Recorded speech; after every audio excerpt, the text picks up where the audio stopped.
Los ideales de progreso de la modernidad no se fundan únicamente en el estudio de las ciencias. Cultivar y difundir las artes también son un aspecto esencial para el avance de una sociedad. Y dentro de las artes, quizás ninguna nos resulte tan familiar como la música.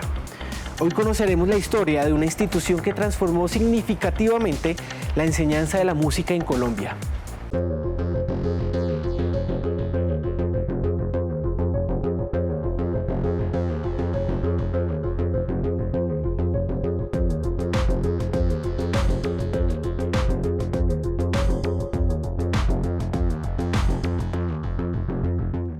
Para empezar a investigar la historia de la enseñanza de la música en Colombia, me dirijo a la Ciudad Blanca en Bogotá. Uno de los edificios que rodea la plaza central es el escenario de uno de los rituales más emblemáticos de la vida cultural de la ciudad, los conciertos de la Orquesta Filarmónica en el Auditorio León de Greiff. El Auditorio León de Greiff es obra de la arquitecta Eugenia de Cardoso y fue inaugurado en 1973. En 1996 fue declarado Monumento Nacional. En este escenario se presenta los sábados la Orquesta Filarmónica de Bogotá y será mi punto de encuentro con el historiador Jaime Cortés Polanier.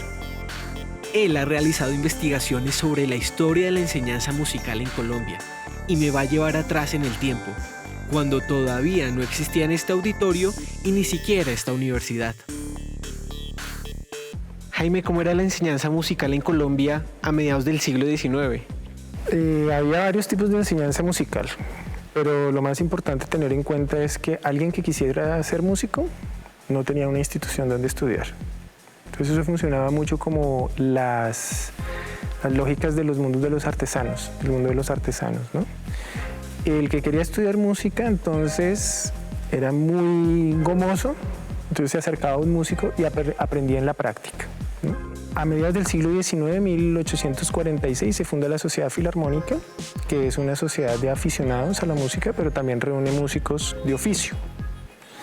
Y la sociedad también tiene un proyecto de una escuela musical que funciona muy poco, tenemos pocas noticias sobre eso y funciona.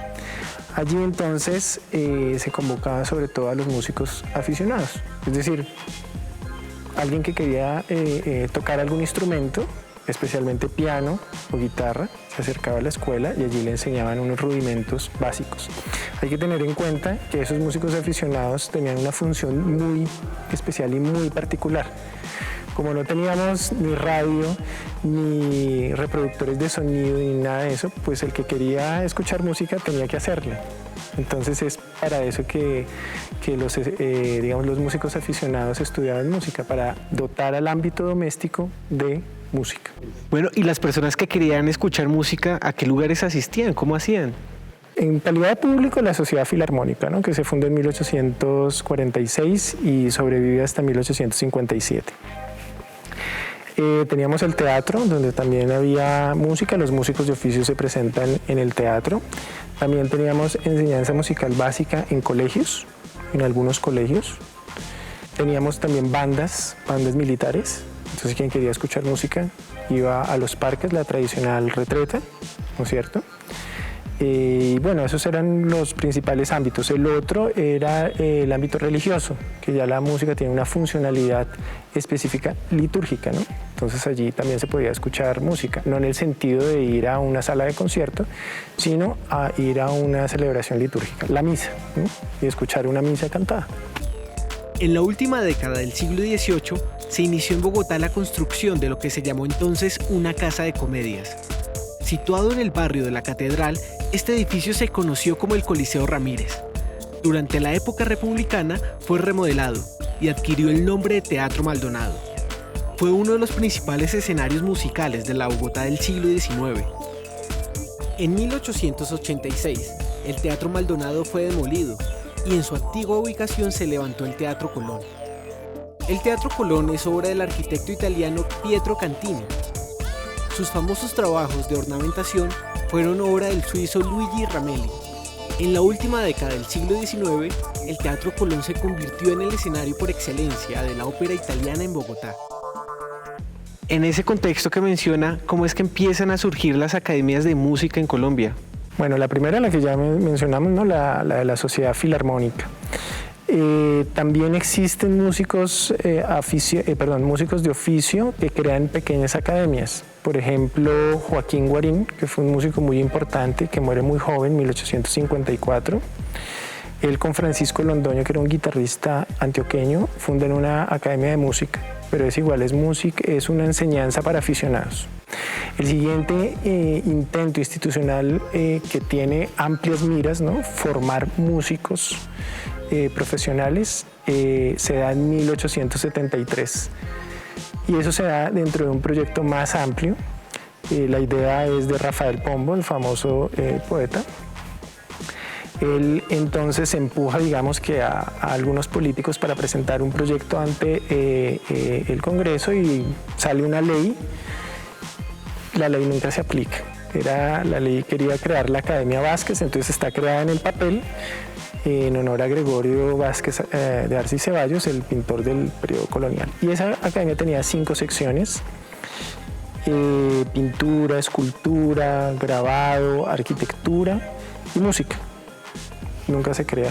Entonces ahí termina ese intento. Después, en 1875, Jorge Price intenta revivir la Sociedad Filarmónica, que había desaparecido en 1857, y fracasa porque los músicos tienen mucho celo entre sus grupos, ¿no? Entonces fracasa en ese intento. Y finalmente, a final de 1881, organiza una orquesta, una pequeña orquesta, ¿no? Pide uno de los salones de las cámaras legislativas para ensayar. Y al final de año presenta un concierto y lo escucha Rafael Núñez, presidente de aquel entonces, parte de su gabinete, alguna gente de la prensa, y él lo que quería era, pues, revivir otra vez la Sociedad Filarmónica, y Núñez, a través de su secretario de Instrucción Pública, le envió un mensaje y dice: no cree una orquesta, cree mejor un establecimiento de enseñanza. Entonces, en 1882 se crea la Academia Nacional de Música. Bueno, ¿y cómo funcionaba esa Academia Nacional de Música? Era bastante formal porque Jorge Price era de descendencia inglesa. Él era hijo de Henry Price. Henry Price fue uno de los principales promotores de la Sociedad Filarmónica a mediados de siglo. Muy ordenada, ¿no? Muy ordenada. Pero en sus primeros años tiene muchos inconvenientes de tipo estructural, básico, ¿no? Tener un lugar donde tener salones, instrumental necesario para enseñar, pago de profesores. Y es un proyecto muy personal, porque el gobierno lo financia, pero esa financiación no alcanza a cubrir todos los gastos. Entonces Jorge Price saca de su propio bolsillo y aporta recursos para que funcione la academia. Entonces es una academia que sí tiende a la profesionalización de la música, pero que tiene muchos inconvenientes para funcionar. En el tradicional barrio de Teusaquillo, en Bogotá, se encuentra el Patronato Colombiano de Artes y Ciencias. El patronato fue creado en 1963 y en 1998 fue declarado Cuerpo Consultivo del Gobierno Nacional. Aquí se resguardan obras originales de varios compositores colombianos y tiene una sala adecuada para audiciones y ensayos musicales. El patronato fue creado para fomentar la investigación en diversos campos y cuenta con publicaciones especializadas en arte, literatura, música, danza y folclore.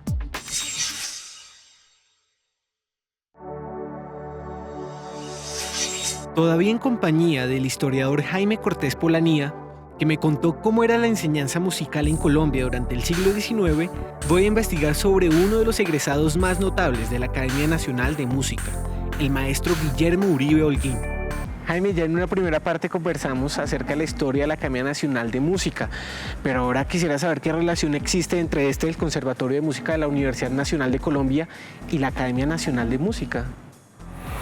Bueno, la relación es totalmente estrecha y directa, porque la Academia Nacional de Música la transforman en conservatorio.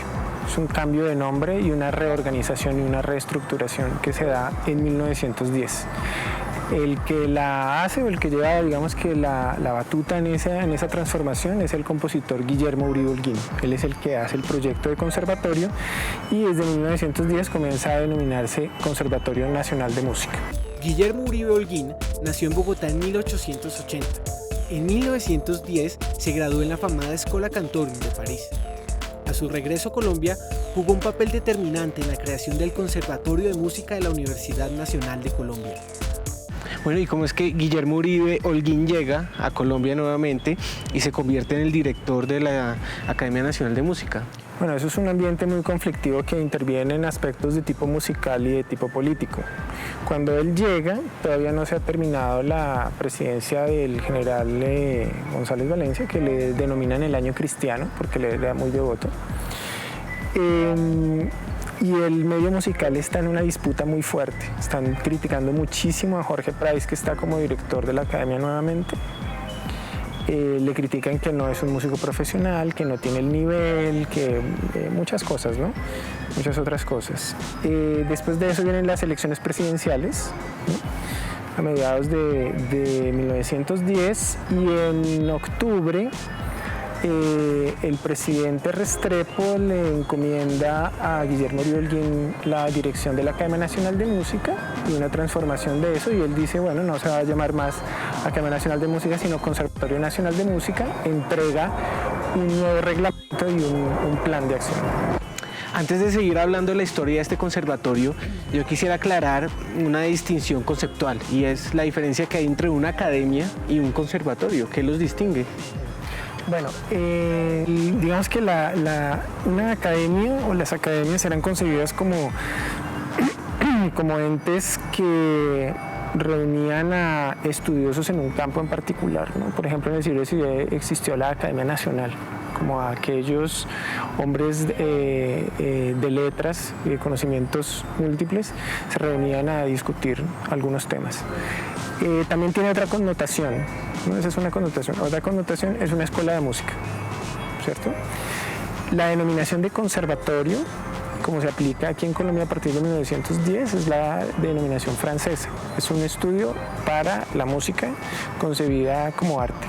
Eso quiere decir entonces que si Guillermo Uribe Holguín transforma la Academia Nacional de Música en un conservatorio, es porque trae otra noción de Francia precisamente de lo que quería ser un músico. Sí, trae otra noción. Él está pensando según el modelo francés.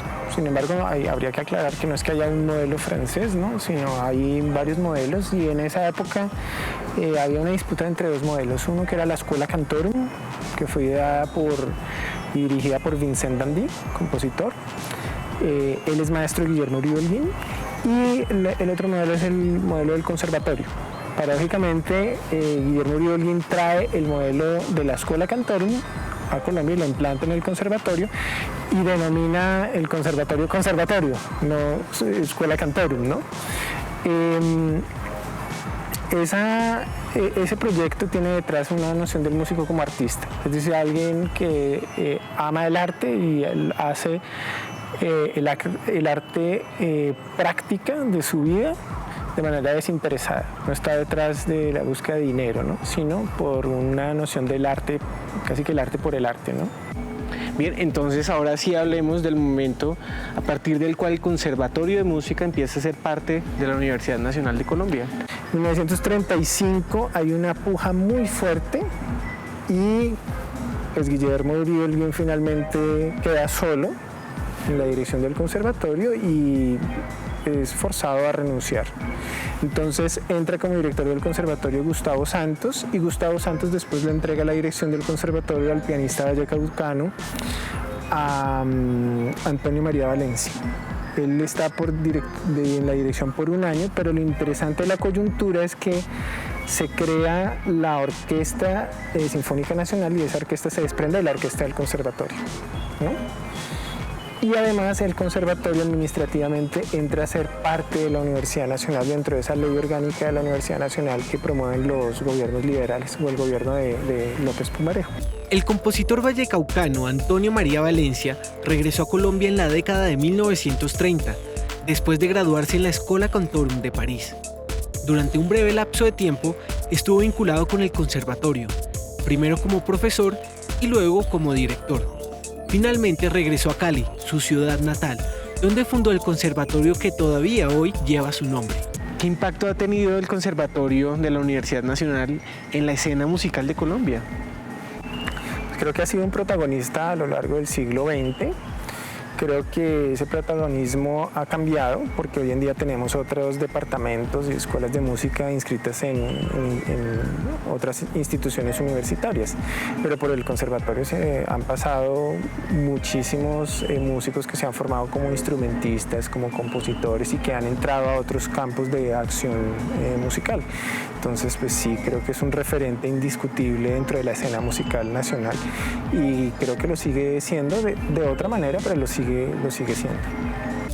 En la década de 1920, el maestro Guillermo Uribe Holguín fundó la Sociedad de Conciertos Sinfónicos del Conservatorio. La sociedad, conformada por músicos del conservatorio, se convertiría luego en la Orquesta Sinfónica de Colombia. En la década de 1960, algunos músicos de la Orquesta Sinfónica fundaron la Orquesta Filarmónica de Bogotá. Heredera de la tradición de la Sociedad de Conciertos Sinfónicos, la Universidad Nacional cuenta en la actualidad con la Orquesta Sinfónica del Conservatorio de Música. Después de conocer algo sobre el origen del conservatorio y los importantes músicos que lo han dirigido, me voy a buscar pistas sobre otra faceta de esta institución, la investigación musical.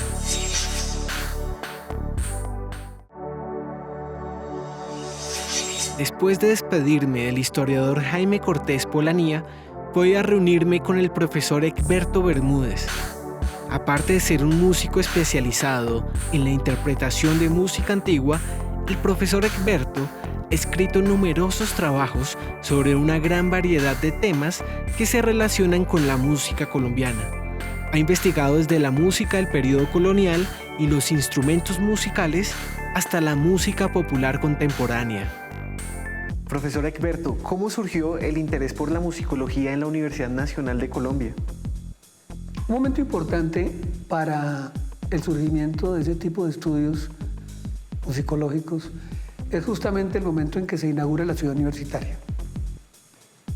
Cuando se construye o se planea y se empieza a desarrollar el campus, en ese mismo momento el Conservatorio Nacional de Música entra a formar parte de la universidad. Pero en el año 35-36, las dos escuelas de artes que habían en Bogotá, la que sería la Escuela de Artes Plásticas y el Conservatorio de Música, entran a formar parte de la universidad. Poco después, en el año 1978, como parte de la celebración de del cumpleaños de Bogotá, los 400 años de Bogotá, se planea por parte de un musicólogo alemán que vivía en Brasil, la publicación de un boletín que él publicaba, el Boletín Latinoamericano de Música, la publicación de ese boletín en Bogotá y la celebración de un festival musical en Bogotá también con motivo de esos 400 años. Allí, como parte de esa publicación, aparece lo que sería el primer escrito musicológico que tiene que ver con el conservatorio y con la Universidad Nacional, que es la obra que llamó Esbozo sobre no lo cito exactamente, pero Esbozo sobre la historia de la música en Colombia, de José Ignacio Perdomo Escobar.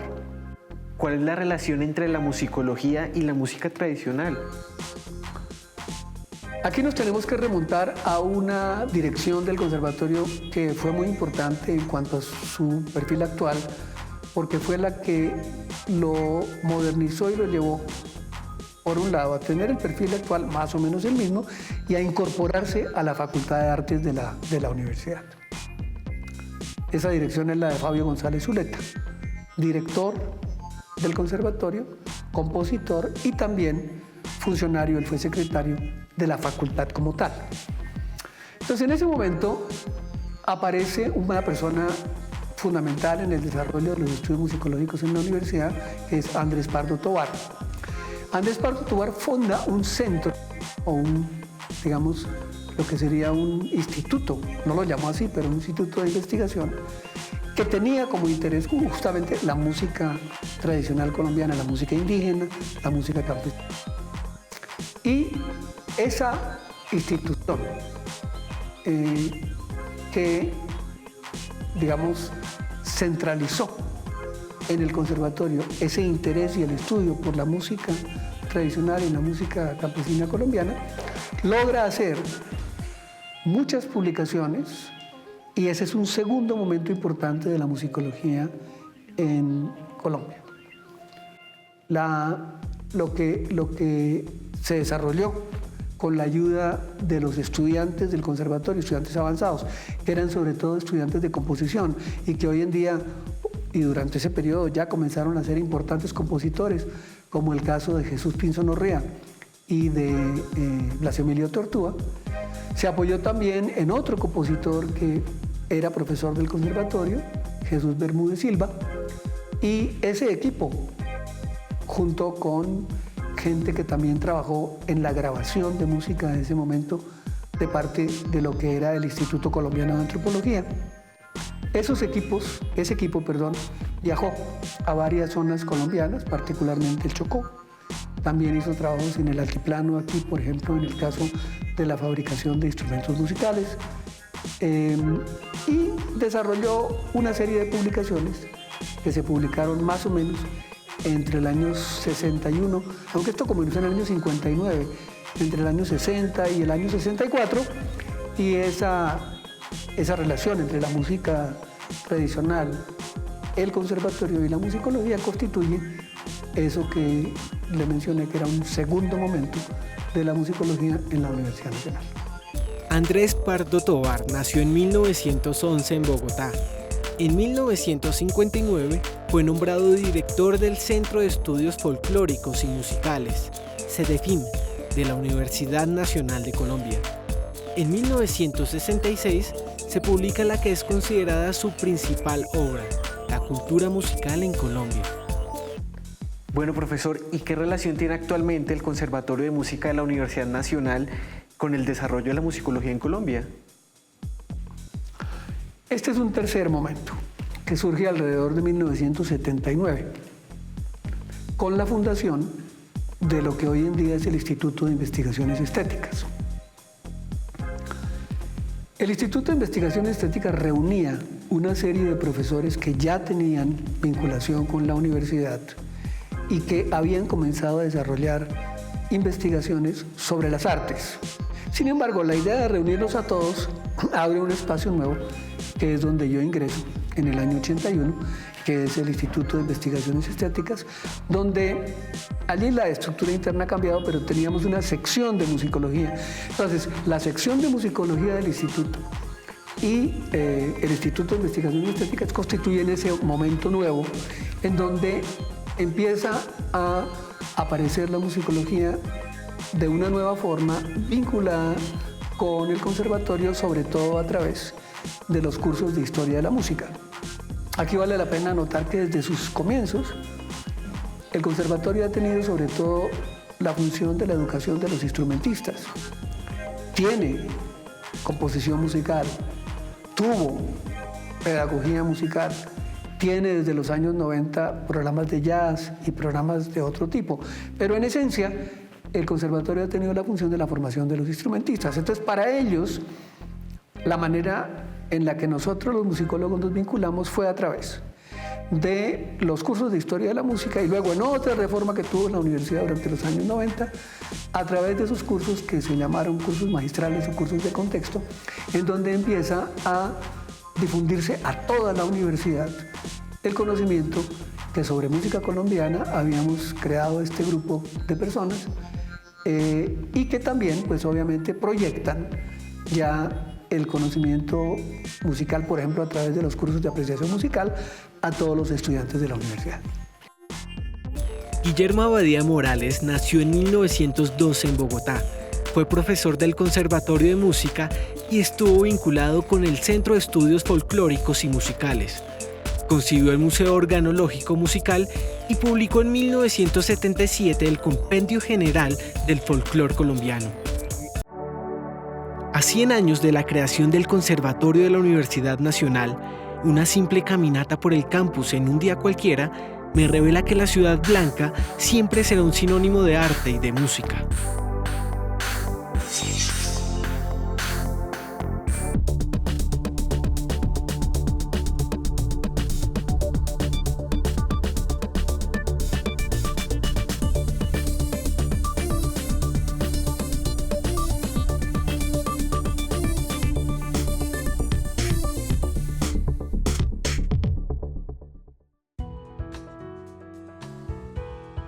Sesquicentenario Universidad Nacional de Colombia. Patrimonio de todos los colombianos.